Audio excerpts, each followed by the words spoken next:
Polisi terus mengusut kasus penyiraman air keras terhadap aktivis Kontras Andri Yunus di kawasan Salemba, Jakarta Pusat 12 Maret lalu. Menurut polisi, ada 4 orang terduga pelaku. Hasil ini diperoleh dari analisa rekaman CCTV di sejumlah titik di wilayah Jakarta dan lokasi kejadian. Polisi bilang mereka menunggu Andri ketika berada di sekitar SPBU Cikini Raya. Kemudian 4 orang tersebut menggunakan 2 sepeda motor mengikuti korban ke arah Jalan Salemba. Sekitar pukul 23.32 atau 23.35, para terduga pelaku terlihat berada di SPBU Cikini Raya. Selanjutnya, diduga 4 orang terduga pelaku yang menggunakan 2 sepeda motor menunggu korban di depan KFC Cikini. Kemudian mengikuti korban yang bergerak menuju Jalan Diponegoro dan selanjutnya ke arah Jalan Salemba 1. Nah, saat kejadian pada pukul 23.37 hari Kamis tanggal 12 Maret 2026 di Jalan Salemba 1 persimpangan Jalan Talang, wilayah Jakarta Pusat. Di sana tempat kejadian perkara. Desakan pengusutan tuntas pelaku penyiraman air keras datang dari berbagai pihak. Salah satunya dari Yayasan Lembaga Bantuan Hukum Indonesia YLBHI. Ketua YLBHI Muhammad Isnur bilang polisi bisa cepat mengungkap pelaku berbekal CCTV. Apalagi menurutnya polisi sudah mengantongi wajah dan sidik jari pelaku termasuk jaringan para pelaku. Sekarang bagi saya adalah sudah jelas wajahnya, bahkan polisi bilang sudah mendapatkan sidik jari dan DNA-nya, berarti kan sudah jelas namanya siapa. Nah, itu yang kedua. Yang kedua, kalau ketika dia bicara jaringan, berarti kemampuan jaringan ini bisa punya kemampuan menghilangkan bukti.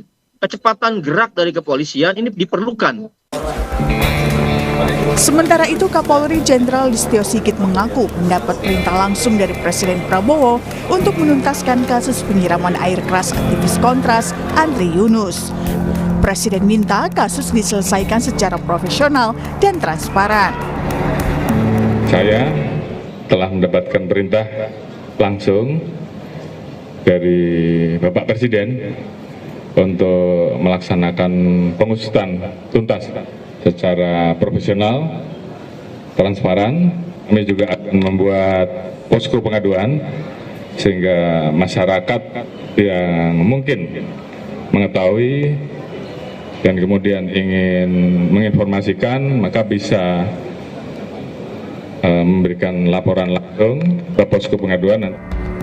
Sebagai bukti keseriusan, polisi juga membuka posko, call center, serta hotline yang bisa dihubungi masyarakat jika memiliki informasi terkait kasus tersebut. Dengan begitu, pengejaran terhadap pelaku lebih bisa diintensifkan. Posko pengaduan ada di lobi gedung Ditreskrimum Polda Metro Jaya, Jakarta.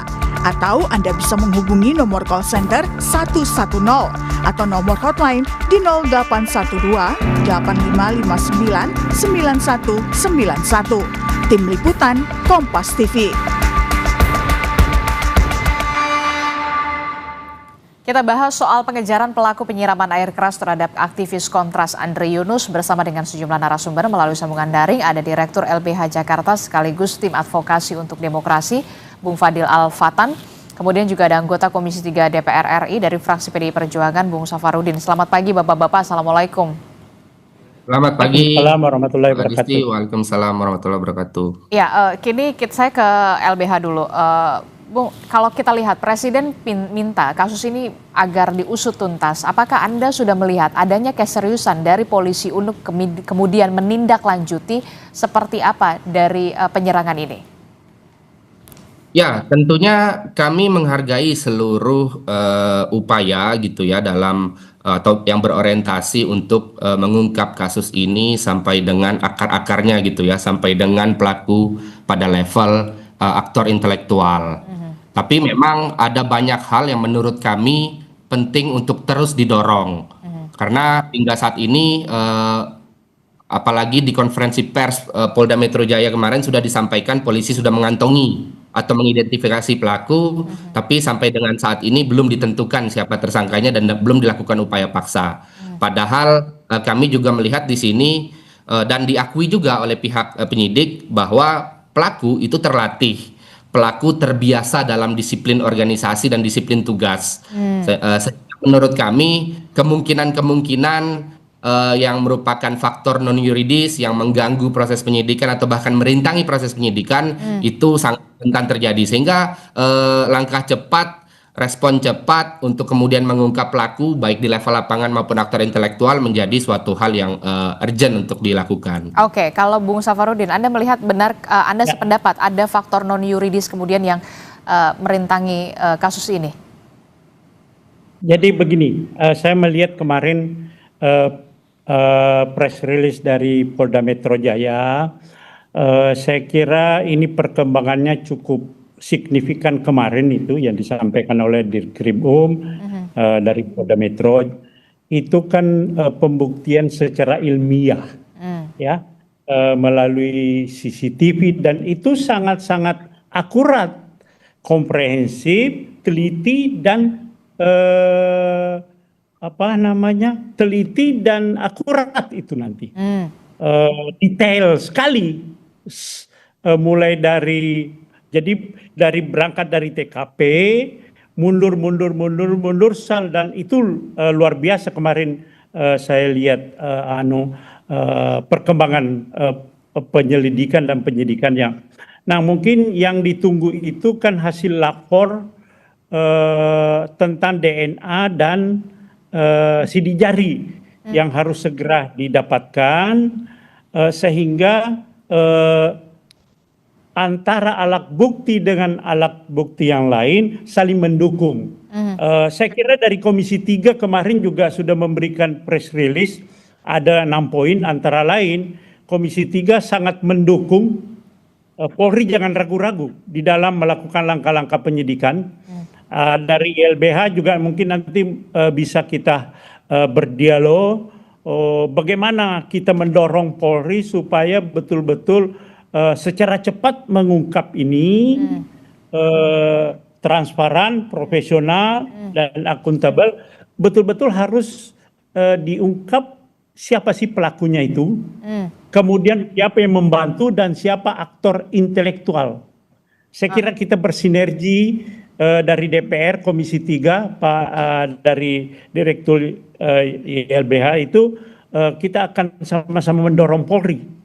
Dan mungkin setelah Lebaran ini kita akan RDP dengan Kapolri untuk mendorong jangan ragu-ragu di dalam bertindak supaya segera diungkap. Karena ini adalah masalah martabat negara kita. Ini merusak sendi-sendi demokrasi kita, melanggar hak asasi manusia, dan di internal kita, di nasional maupun internasional. Saya kira ini tidak ada pilihan, harus diungkap secara tuntas. Kalau dari Komisi 3 DPR ini sudah jelas mendorong agar polisi tidak ragu-ragu untuk mengungkap siapa sebenarnya identitas dari para pelaku penyerangan. Kalau menurut Bung Fadil, sudah ada CCTV-nya, tadi Bung Safarudin mengatakan sudah jelas, kemudian ada bukti juga sidik jari yang sudah dikantongi oleh polisi. Jadi apa sebenarnya yang membuat keraguan polisi untuk bisa segera mengungkap siapa sebenarnya pelaku penyerangan dari Andri Yusuf ini? Ya, sejak awal Mbak Adisti, kami segera setelah kejadian dilakukan, kami sangat kooperatif dengan pihak polisian. Ada tim gabungan yang diturunkan, baik dari Polres Metro Jakarta Pusat, kemudian di Reskrim Polda Metro Jaya maupun Bareskrim Mabes Polri. Dan kami bahkan memfasilitasi penyidik untuk mendapatkan bukti yang menurut kami sangat krusial. Misalnya ada botol yang menjadi wadah air keras yang digunakan untuk menyiram. Karena kami melihat dan kami juga menganalisa bahwa pelaku sepertinya mengalami atau terkena cipratan dari air keras tersebut. Jadi bisa jadi itu tidak sengaja terbuang.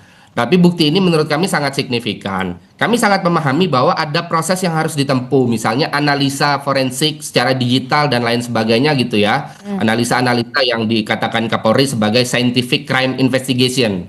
Kami memahami itu, tapi kami juga memiliki banyak sekali kekhawatiran bahwa upaya-upaya lain secara non yuridis itu dilakukan oleh pihak-pihak yang merasa tidak ingin pengungkapan ini dilakukan secara komprehensif. Maka dari itu kami sepakat juga sebenarnya dengan Pak Safarudin dan kawan-kawan di Komisi 3 DPR RI. Tapi kami merasa DPR RI seharusnya bisa berbuat lebih. Misalnya mendorong agar ada atau dibentuk tim independen investigasi yang dapat melapisi proses penyidikan. Yang mana hambatan-hambatan teknis tadi atau bahkan hambatan politis dapat juga ditempuh. Sikap ini kan sikap yang sama yang dilakukan oleh DPR RI ketika kasus pembunuhan aktivis HAM Munir Said Talib. DPR RI tegas pas itu. Oke, penyidikan ada, tapi harus ada juga tim pencari fakta. Ketuanya pada saat itu Brigjen Pol Marsudi gitu ya, dan kemudian perwakilan masyarakat sipil pun banyak di dalamnya. Jadi saya pikir harus juga ada langkah-langkah konkret yang dilakukan untuk melapisi proses penegakan hukum yang juga dilakukan aparat polisian agar hambatan tadi non yuridis yang berkenaan dengan aktor yang high profile yang mampu merintangi dan lain sebagainya bisa diatasi. Oke, untuk kemudian menepis adanya faktor non yuridis yang kemudian menjadi hambatan, Bung Safarudin, ada saran dari Bung Fadil untuk kemudian Komisi 3 DPR RI untuk bisa berbuat lebih konkret. Salah satunya adalah dengan membentuk tim independen investigasi penyerangan terhadap Andri Yunus. Bagaimana pertimbangan dari Komisi 3 DPR RI atas saran Bung Fadil ini? Ya, itu masukan ya, Bung Fadil, masukan. Tetapi yakinlah kita menunggu dulu sampai setelah Lebaran ini. Sampai saat ini, Pak Fadil, mungkin kita tidak sampai terbuka. Tetapi dari waktu ke waktu kita selalu berkoordinasi dengan Polri. Hambatan-hambatan, kalau memang ada hambatan non yuridis, kita akan melakukan langkah-langkah konkret.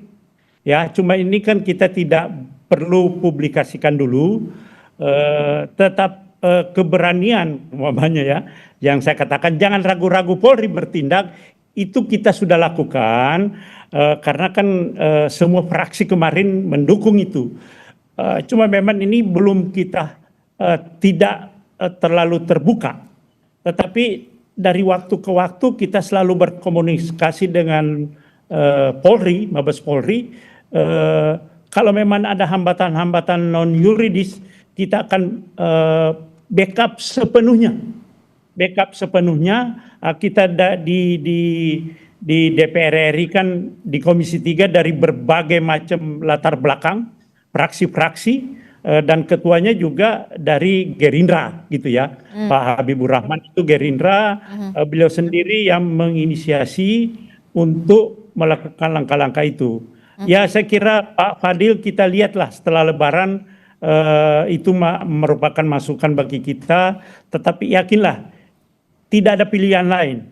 Ya, kemarin kita berbicara di antar fraksi itu tidak ada pilihan lain, ini harus terungkap secara transparan siapa pelakunya dan siapa aktor intelektualnya.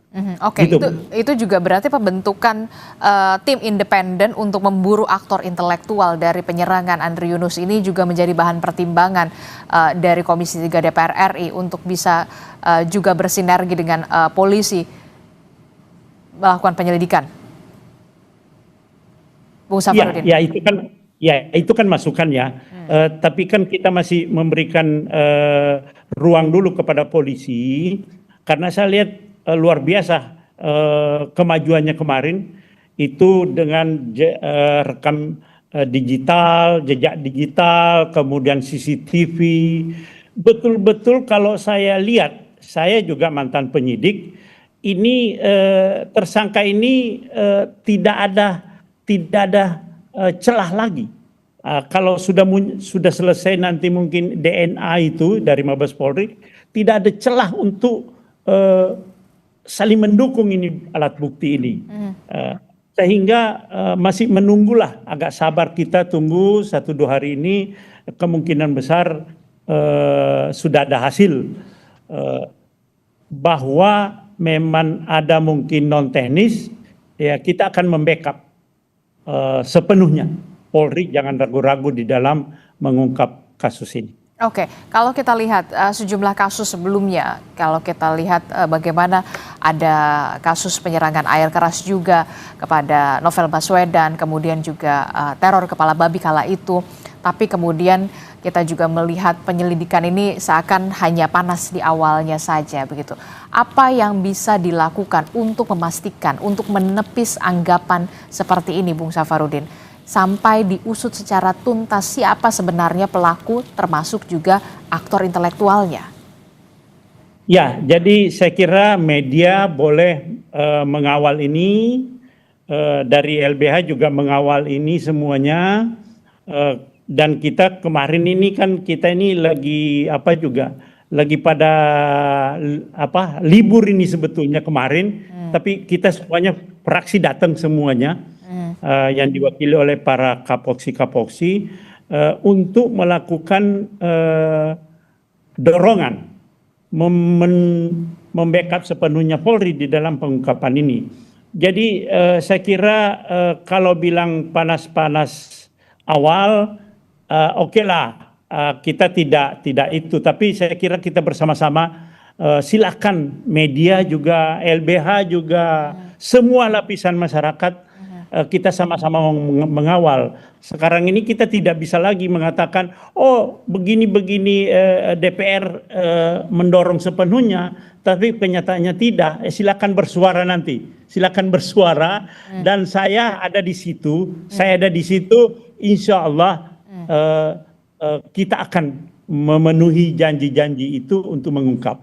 Okay. Apalagi kalau saya lihat secara profesional, alat bukti secara ilmiah itu sudah luar biasa. Tinggal kalau memang ada non teknisnya itu kita akan tangani. Oke, Komisi 3 DPR RI termasuk juga media dan juga masyarakat ikut juga turut mengawal dari kasus ini, Bung Fadil. Saya ingin juga tahu bagaimana saat ini kondisi dari Bung Andri Yunus saat ini seperti apa, keterangan apa yang kemudian sudah diberikan oleh Bung Andri, termasuk juga soal krono dan juga bukti-bukti apa yang sudah diberikan juga kepada polisi. Ya, kalau kondisi kesehatan memang sedang dalam perawatan medis yang intensif gitu ya. Dan dari apa yang kami lihat, dari apa yang menjadi koordinasi dengan pihak dokter gitu yang menangani, kami melihat bahwa ini bukan sekedar penganiayaan, Pak Safarudin. Ya. Ini mengarah kepada percobaan pembunuhan berencana. Ini dilakukan oleh orang yang terlatih, oleh orang yang terorganisir, terkoordinasi dengan baik, dan kemudian melakukan ini dalam ketenangan. Itu yang disampaikan oleh Polda Metro Jaya kemarin. Artinya mereka terbiasa tuh dalam disiplin organisasi dan disiplin tugas. Maka itu kami mendorong arah penyidikan juga dapat lebih berorientasi, bukan hanya pengungkapan pada level lapangan, tapi juga pada level aktor intelektual, dan termasuk di dalamnya menerapkan pasal mengenai percobaan pembunuhan berencana. Tadi Mbak Adisti juga sampaikan, pada perkara-perkara sebelumnya, kasus-kasus sebelumnya atau presiden sebelumnya, memang ada situasi di mana aparat penegak hukum, menurut kami, dalam keyakinan kami memiliki hambatan secara politis gitu ya. Pengungkapan tidak dilakukan secara komprehensif, hanya di level lapangan. Nah, kami khawatir hal itu terulang. Kami khawatir negara mengulang hal yang sama, pola yang sama. Maka dari itu tadi, saya mendorong rekan-rekan Komisi 3 agar konsekuen dengan apa yang disampaikan. Pak Habibur Rahman, Ketua Komisi 3 kemarin bilang ini bukan persoalan personal, ini bukan persoalan spontan, tapi ini adalah berkaitan erat dengan kerja-kerja Andri Yunus secara keorganisasian di Kontras sebagai pembela hak asasi manusia. Artinya ada motif yang politis di sini. Kami khawatir motif politis ini yang kemudian justru mengganggu proses penyidikan. Sehingga tadi tim independen pencari fakta atau investigasi independen menjadi lebih relevan untuk melapis, mendukung dan memberikan perspektif lebih luas pada aparat kepolisian, pada penyidik. Oke, menarik sekali kalau disebutkan oleh Bung Fadil, ini bukan alasan personal, ini ada hubungannya dengan kerja-kerja yang saat ini dilakukan oleh Bung Andre Yunus yang kemudian kita tahu beliau secara vokal bersuara soal hak asasi manusia. Bagaimana kemudian Bung Safarudin dan Komisi 3 DPR RI bisa mengawal secara penuh, jangan sampai ini hanya eksekutor di lapangan saja, tidak menyentuh kepada aktor intelektual. Ya, kita sudah berdebat, berdiskusi panjang lebar kemarin itu, sehingga muncullah ada 6 poin itu, pernyataan dari Komisi 3, termasuk itu mengungkap secara cepat, transparan, pelaku di lapangan yang membantu dan aktor intelektualnya. Saya kira yang saya katakan tadi, silakan media, semua lapisan masyarakat boleh mengawal ini dan boleh menagih janjinya. Saya kira dari Kompas TV juga boleh menelpon saya kalau memang ini tidak terwujud.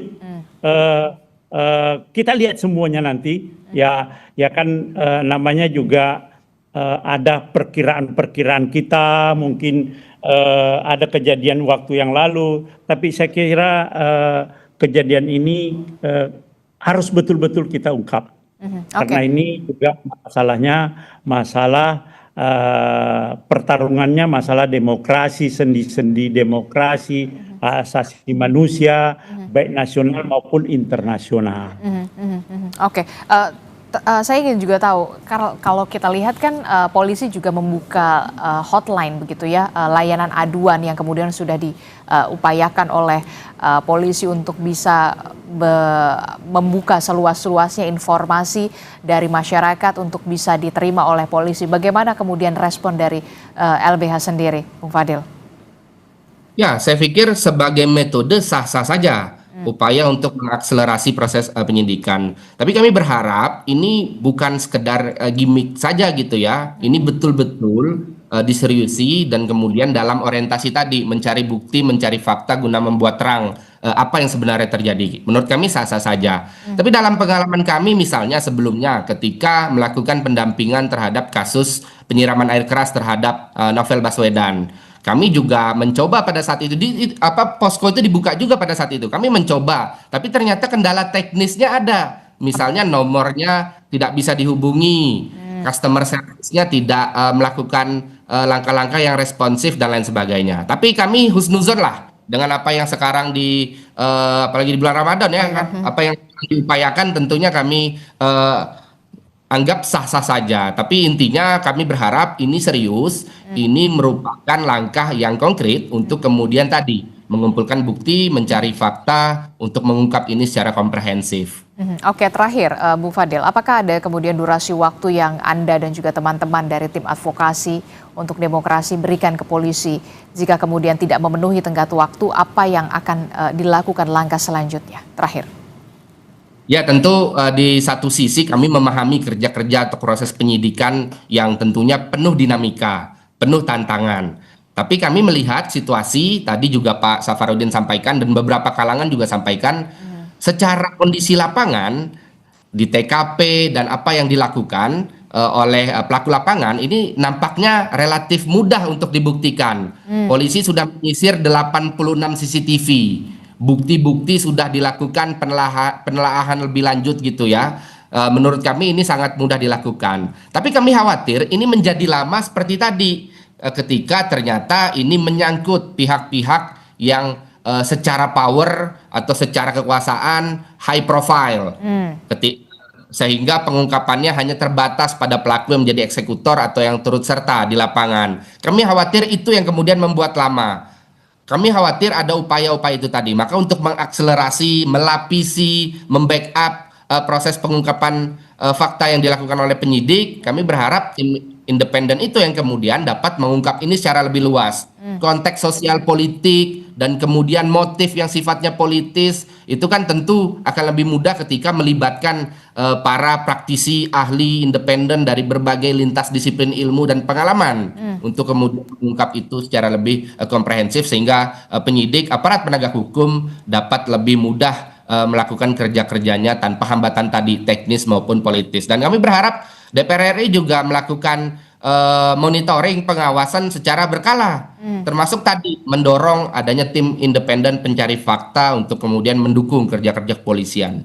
Oke, kita dorong semua bagaimana polisi bisa mengungkap secara tuntas, tidak hanya soal pelaku lapangannya saja, eksekutornya, tapi kemudian ini juga menyentuh ke aktor intelektualnya. Untuk Komisi 3 DPR RI juga kami akan kawal lagi dari media untuk bisa kemudian nanti setelah Lebaran, jangan sampai kemudian ini trennya menurun begitu, akan ada RDP yang kemudian dilakukan oleh Komisi 3 DPR RI bersama dengan Kapolri untuk juga bisa membahas kasus ini. Terima kasih Direktur LBH Jakarta sekaligus tim advokasi untuk demokrasi Bung Fadil Alfatan. Kemudian juga ada Komisi 3 DPR RI, anggota Komisi 3 DPR RI dari fraksi PDI Perjuangan Bung Safarudin juga telah bergabung bersama kami. Sehat selalu Bapak-bapak, Assalamualaikum, selamat pagi. Waalaikumsalam. Waalaikumsalam warahmatullahi wabarakatuh.